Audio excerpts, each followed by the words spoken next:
এই সমাজে কিভাবে ধনী গরিবের বৈষম্য দূর করা যায় একটু আলোকপাত করুন। আপনাকে আবারও ধন্যবাদ। আমি আমাদের তরুণ আলোচক মুফতি রাকিবুল ইসলামের কথা শুনছিলাম, যেভাবে আপনার নির্দেশনায় জাকাত সংক্রান্ত শুরু করেছিল। জাকাত মূলত দারিদ্র্য বিমোচন করার জন্য সমাজে এই দায়িত্ব দেওয়া হয়েছে। দারিদ্র্যকে চিরতরে নির্মূল করার জন্য জাকাতের আগমন হয়েছে। জাকাত এক শ্রেণীর লোক যে দেবে সে খুব ধনী হবে, যে নিবে সে খুব গরিব হবে, এমনটি না। জাকাত প্রদানের মাধ্যমে ধনী তার সমাজের দারিদ্রতা দূরীভূত করবে। আল্লাহ সুবহানাহু ওয়া তাআলা বলছেন, অফি আমওয়ালিহিম হাক্কুল লিসাইলিল মাহরুম, ধনীদের সম্পদের মধ্যে নির্ধারিত অংশ রয়েছে, গরিবের অংশ আছে, এবং এটাকে করুণা মনে করা যাবে না যে আমি যিনি ধনী জাকাত দিচ্ছেন যে আমার কাছ থেকে সে করুণা হিসাবে নেবেন। নো, এটা তার অধিকারকে সে প্রয়োজনে সে আন্দোলন করে হলেও নিতে হবে। কারণ রাসূল সাল্লাল্লাহু আলাইহি ওয়াসাল্লাম বলছেন, মা খালাতাতি যাকাতু মালান কত্তু ইল্লা হালাকাতু, যেই জাকাতের মধ্যে গরিবের অধিকার অবশিষ্ট বিদ্যমান থেকে যায় সেই সম্পদটি ধীরে ধীরে ধ্বংস হয়ে যায়। সুতরাং ধনীদের দায়িত্ব হচ্ছে সমাজ থেকে বৈষম্য দূরী করে, সমাজ থেকে দারিদ্র্য বিমোচন করে, দারিদ্র্য চিরতরে দূরীভূত করে সেখানে সাম্যতা সৃষ্টি করা। এই জন্য যারা জাকাত দিবেন, আপনি দেখুন মহতারাম, আপনি একজন সুশিক্ষিত ইসলামী চিন্তাবিদ, যে আপনি জানেন যে সমাজের এক শ্রেণী, আপনার রমজানের সময় লেখা থাকে যে এটা জাকাতের শাড়ি, এটা জাকাতের লুঙ্গি, তাহলে ভিতরে একটা বৈষম্য আছে, এটা প্রচণ্ড বৈষম্য।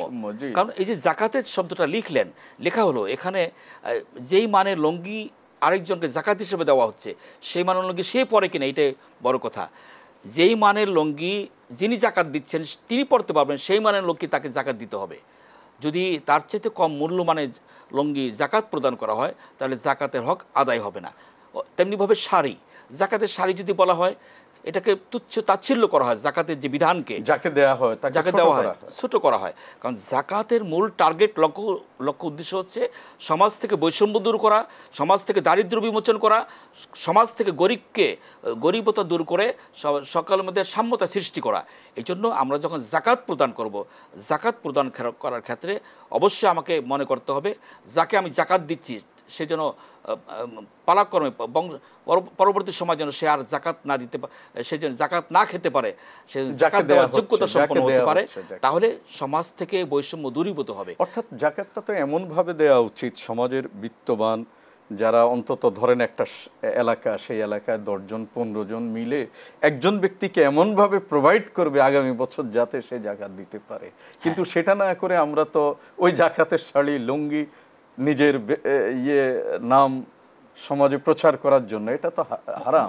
আপনি নিশ্চয়ই জানেন রাসূল সাল্লাল্লাহু আলাইহি ওয়াসাল্লাম যখন মদিনা শরীফ গেলেন, মক্কা ত্যাগ করে মদিনাতে গিয়েই তিনি রাষ্ট্রপ্রধান হলেন। জাকাত রাষ্ট্রপ্রধানের দায়িত্ব হচ্ছে সমাজ থেকে দারিদ্র্য বিমোচন করার ক্ষেত্রে জাকাতের ভূমিকা রাখবে সে। জাকাত যারা অর্থশালী তাদের কাছ থেকে কড়ায় কন্যা হিসাব করে জাকাত আদায় করে সেগুলো আর্তমানবতার সেবায় গরিব অনাথ লোকদের মধ্যে বিলি বন্টন করবে।